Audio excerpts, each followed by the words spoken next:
अजून तुझा कलर कुठे व्यवस्थित दे ना. सफेद सफेद राहिले तिकडे. वा वा वा व्हेरी नाईस. वेल डन.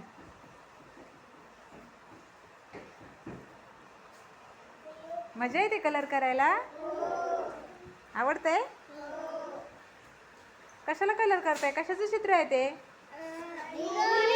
हरिण. हरिणला इंग्रजीतून काय बोलणार. डिअर. डिअर. आणि अजून हरणाबरोबरच कोणते कोणते चित्र आहेत त्याच्यामध्ये सांगा बरं जरा. ढग. अजून काय आहे. सूर्य. अजून काय आहे. झाड आहे. गवत आहे. ग्रास आहे. काल आपण काढलेलं ना फळ्यावरती. हा दगड पण आहेत. हा काय नाही होत मोडला तरी. हा ढग पण आहेत.